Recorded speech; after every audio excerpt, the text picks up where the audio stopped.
Hello, my dear students. How are you all? I hope that you are happy, healthy, and fantastic. You are welcome to Symbolic Education. Symbolic Education में आपका स्वागत है. Dear students, आज की इस class के अंदर हम आपके 10th क्लास की इंग्लिश की बुक फर्स्ट फ्लाइट के चैप्टर नंबर 4 को स्टडी करने जा रहे हैं, जिसका नाम है from the diary of Anne Frank. यह बहुत ही अच्छा चैप्टर है जिसके अंदर ये बताया गया है कि एक छोटी बच्ची ने द्वितीय विश्व युद्ध के दौरान जब वह अपने परिवार के साथ यानी कि उसका परिवार अपने आप को बचाने के लिए कहीं जाकर के छिप गया था, तो उस दौरान वह बच्ची एक डायरी लिखती है और उसी बच्चे का नाम है एनी फ्रैंक, जिनका पूरा नाम है एनेलिसे मैरी एनी फ्रैंक, जो कि सन 1929 में पैदा हुई थी और लगभग 1945 के अंदर जिसकी मृत्यु हो गई थी. जिसने एक डायरी लिखी जिसकी मृत्यु के बाद उसके पिता ने उस डायरी को प्रिंट करवाया और एक पुस्तक के रूप में दुनिया के सामने रखा, जो कि अनेकों भाषाओं में भी ट्रांसलेट की गई यानी कि अनुवाद किया गया.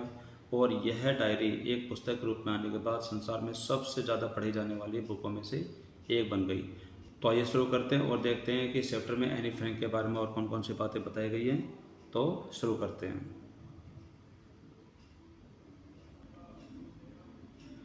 तो इस चैप्टर को शुरू करने से पहले बिफोर यू रीड के अंदर इस चैप्टर से संबंधित कुछ कंटेंट लिखे हुए हैं, यानी कि कुछ बातें लिखी हुई हैं, जिससे कि हमें इस चैप्टर के बारे में पूरा अनुमान लग जाएगा कि यह चैप्टर के अंदर और कौन कौन सी बातें शामिल हो सकती हैं. तो आइए शुरू करते हैं. तो बिफोर यू रीड यानी कि आपके पढ़ने से पहले इसके अंदर लिखा हुआ है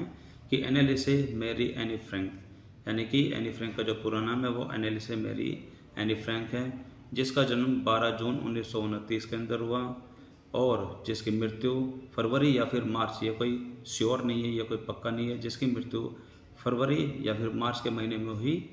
जो कि सन 1945 के अंदर इसकी तारीख लिखी हुई है. Was a German born Jewish girl, जो कि जर्मनी के अंदर एक यहूदी परिवार में जन्मी थी. यहाँ पर जेविस का मतलब है यहूदी परिवार.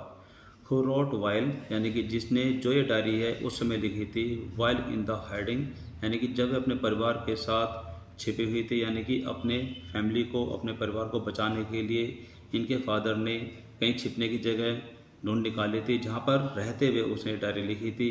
With her family and 4 friend, जिसके अंदर इसका परिवार और अन्य इसके 4 मित्र और शामिल थे. In Amsterdam during the German occupation of the Netherlands in World War second, जो कि द्वितीय विश्व युद्ध के दौरान ये इनका जो परिवार है वो छिपा था एम्स्टर्डम के अंदर, यानी कि ये एक जगह है एम्स्टर्डम, वहाँ पर इनका परिवार छिपा हुआ था. During the German occupation of the Netherland, यानी कि उस समय जो द्वितीय वर्ल्ड वार था उस समय नीदरलैंड के ऊपर जर्मन का पूरा पूरा कब्जा हो गया था, यानी कि जर्मन के अंदर एक पावरफुल सत्ता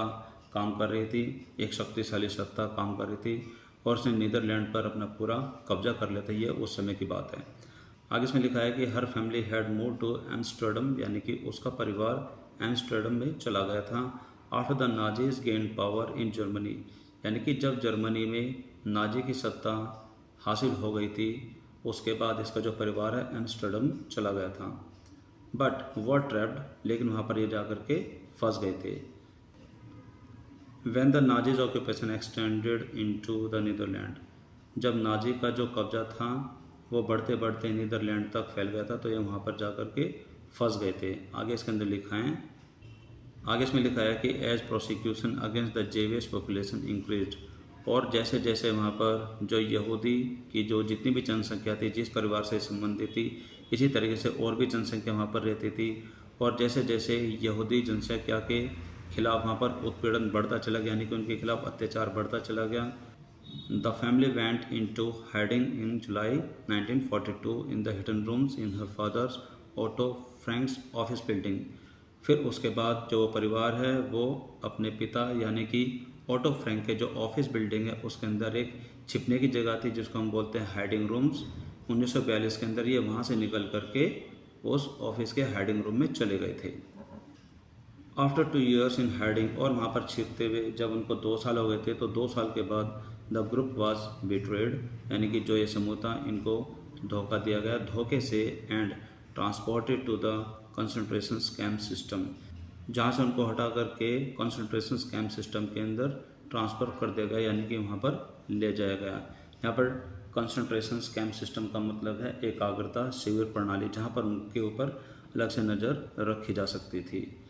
where Anne died of typhus in Bergen Belsen within days of her sister, जहाँ पर अपने सिस्टर के कुछ ही दिनों के बाद बर्जन बेल्सन के अंदर टाइफस की वजह से एनी की मृत्यु हो गई थी। यहाँ पर डाइड ऑफ का मतलब होता है किसी बीमारी की वजह से मरने के लिए, तो हम बोलते हैं डाइड ऑफ टाइफस। यहाँ पर टाइफस की वजह से बर्जन बेल्सन यानी कि जहाँ पर इनको कॉन्सेंट्रेशन कैंप सिस्टम के अंदर रखा गया था, वहाँ पर बर्जन बेल्सन के अंदर इसकी सिस्टर की मृत्यु के कुछ दिनों के बाद इसकी भी मृत्यु हो गई थी। मार्गरेट फ्रैंक, जिसका नाम मार्गरेट फ्रैंक था। Her father auto the only survivor of the group, यानी कि उस पूरे समूह में से सिर्फ इसके पिता थे जो कि जिंदा बच गए थे। हर फादर ऑटो यानी कि उसके पिता जो ऑटो फ्रैंक थे, the only survivor of the group, उस ग्रुप में से सिर्फ वही एक ऐसे व्यक्ति थे जो कि जिंदा बच गए थे। रिटर्न टू एम्स्टर्डम, जो कि वापस एम्स्टर्डम आ गए थे। आफ्टर द वॉर एंडेड, यानी कि जब द्वितीय विश्व युद्ध समाप्त हुआ उसके बाद में वे वापस अपने एम्स्टर्डम के अंदर आ गए थे। To find that her diary had been saved, और वहाँ पर जब कुछ चीज़ों को ढूंढा गया तो वहाँ पर ये पाया गया कि एनी फ्रैंक के द्वारा लिखी गई जो डायरी थी वह बच गई थी, वो पूरी तरीके से सुरक्षित थी।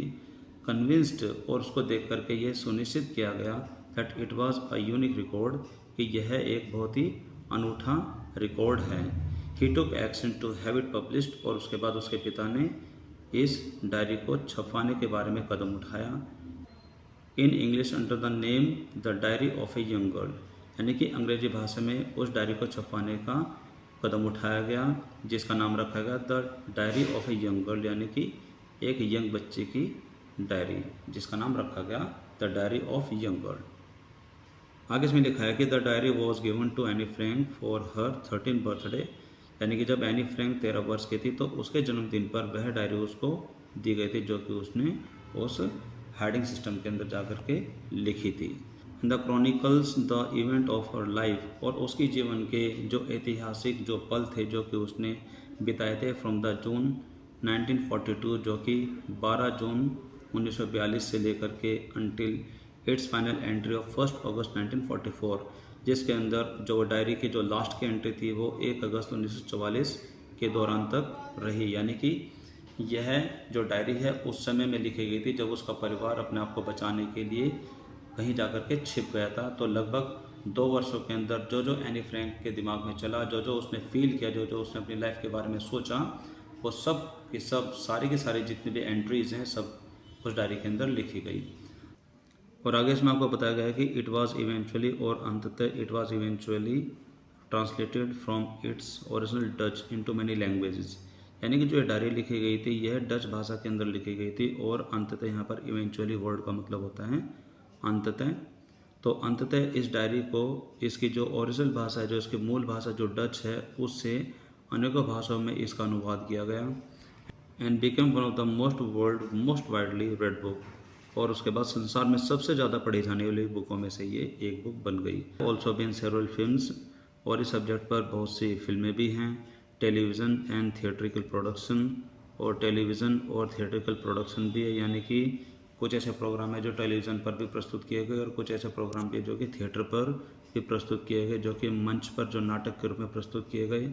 एंड इवन एन ओपेरा, यहाँ तक कि ओपेरा भी एक खास तरीके का एक प्रोग्राम होता है। ओपेरा भी इस डायरी के ऊपर आधारित होकर के प्रस्तुत किया गया। बेस्ड ऑन द डायरी, यानी कि यह डायरी इतनी प्रसिद्ध हो गई थी, पूरे संसार में सबसे ज़्यादा पढ़ी जाने वाली बुक बन गई थी, जिसके ऊपर कुछ फिल्में, television shows and theatrical production, और यहाँ तक कि ओपेरा जो कि खास तरीके का जो कार्यक्रम होता है वो भी इस डायरी के ऊपर आधारित होकर के बना। Described as the work of mature and insightful mind, जो कि उसको एक परिपक्व मस्तिष्क के रूप में जो उस डायरी के अंदर जो सोच लिखी गई थी एनी फ्रैंक के द्वारा, डिस्क्राइब एज, और उसको इस तरीके से वर्णित किया गया as the work of a mature and insightful mind, जो कि एक परिपक्व और इंसाइटफुल माइंड के द्वारा किया जाता है। अब मैच्योर एंड इंसाइटफुल माइंड का मतलब होता है, मैच्योर मतलब परिपक्व मस्तिष्क यानी कि एक विकसित दिमाग, और इंसाइटफुल माइंड यानी कि एक ऐसा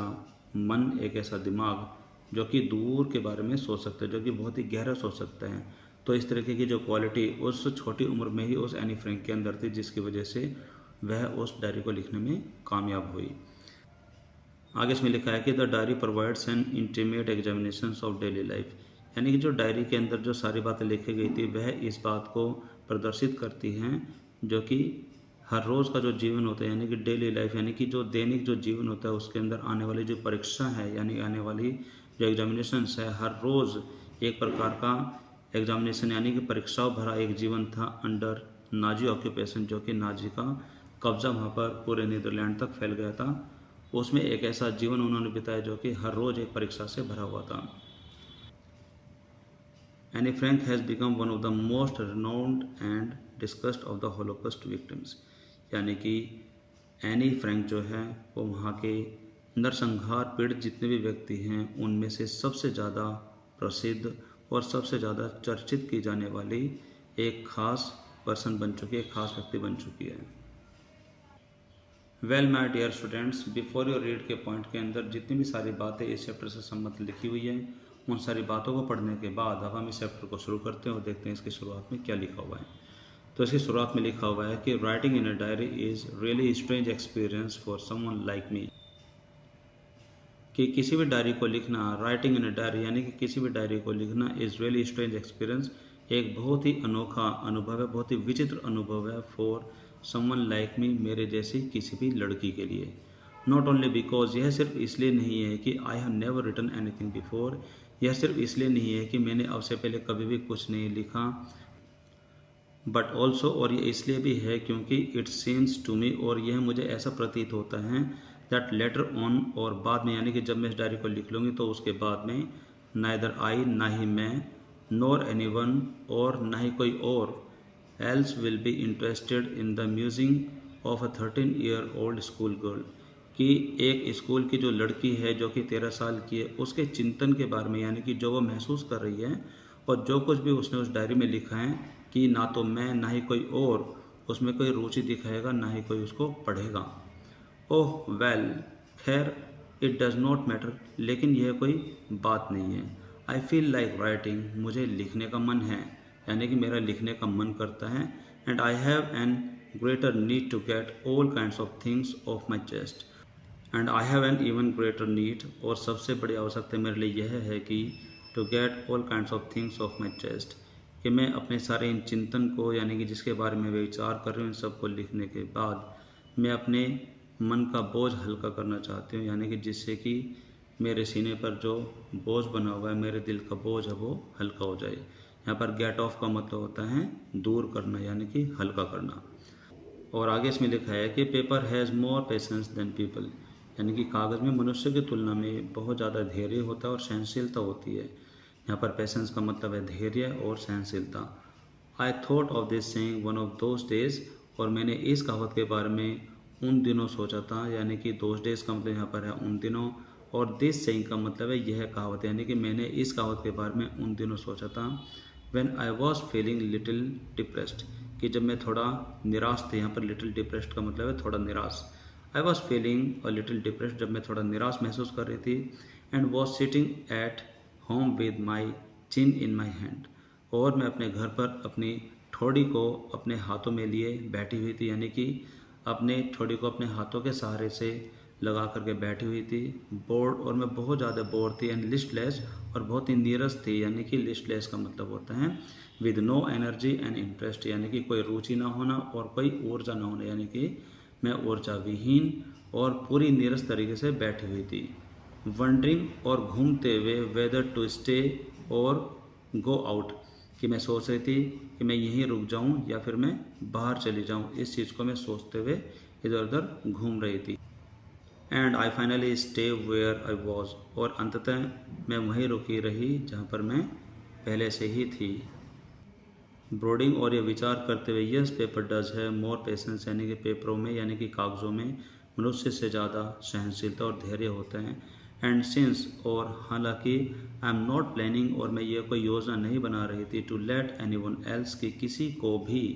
रेड के मैं किसी को भी पढ़ने दूँ, दिस स्टिफ बैक नोटबुक, ये सख्त जिल्द वाली जो ये नोटबुक है, यानी कि जो ये मेरी डायरी है, मैं किसी को भी पढ़ने दूँ, मैं ये कोई योजना नहीं बना रही थी। Grandly refer to as a diary, जो कि एक डायरी के रूप में मेरे पास है। Unless I should never find a real friend, कि जब तक कि मैं कोई सच्चा और अच्छा मित्र ना ढूंढ लूँ, यानी कि जब तक मुझे कोई भी सच्चा और अच्छा मित्र नहीं मिल जाता,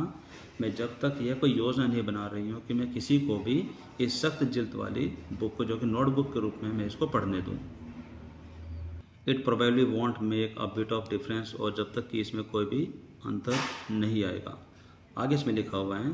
कि now I am back to the point, और मैं उसी बिंदु पर वापस आती हूँ, उसी विचार पर वापस आती हूँ,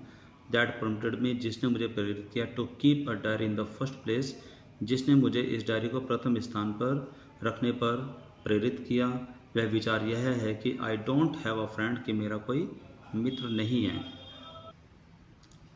let me put it more clearly, और मैं इस बात को और भी ज़्यादा स्पष्ट कर देना चाहती हूँ। सिंस, हालांकि नो वन विल बिलीव, कि किसी को भी यह यकीन नहीं होगा, किसी को भी यह विश्वास नहीं होगा,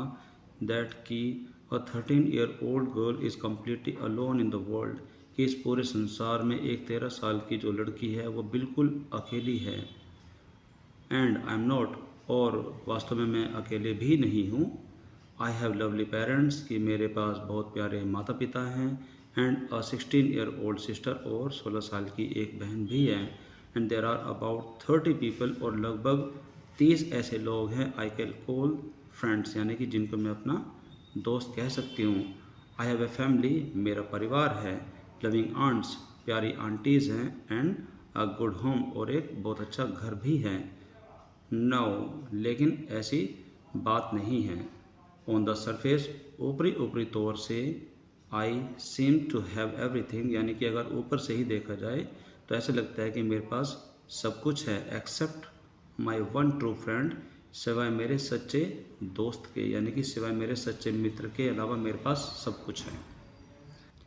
आगे वो कहते हैं कि ऑल आई थिंक अबाउट, और मैं सिर्फ इसी बात के बारे में सोचती हूँ, when I am with my friend, और जब मैं अपने मित्रों के साथ होती हूँ तो मैं सिर्फ इसी बात के बारे में सोचती हूँ। वो बात क्या है कि is having a good time, जो कि मित्रों के साथ सिर्फ मौज मस्ती के बारे में विचार किया जाए, यानी कि जब मैं अपने मित्रों के साथ होती हूँ मैं सिर्फ मौज मस्ती के बारे में ही सोचती हूँ। I can't bring myself to talk about anything but ordinary everyday thing, कि साधारणतः आम दिनों की जो बातें होती है उनके अलावा मैं अपने मित्रों से और किसी भी बारे में बात नहीं कर सकती हूँ। यह कहते हैं कि I can't bring myself to talk about anything, यानी कि मैं किसी और विषय के बारे में कुछ भी बात नहीं कर सकती हूँ, बट सिर्फ एक ही चीज़ के सिवाय इसके, ऑर्डिनरी एवरीडे थिंग्स, जो कि आम जीवन की साधारण बातें हैं, इनके अलावा मैं कुछ और बात नहीं कर सकती हूँ जब भी मैं अपने मित्रों के साथ होती हूँ। We don't seem to be able to get more closer, यानी कि आम दिनों की बातचीत के अलावा हम ऐसे प्रतीत नहीं होते हैं कि हम और भी ज़्यादा आत्मीय बन सके।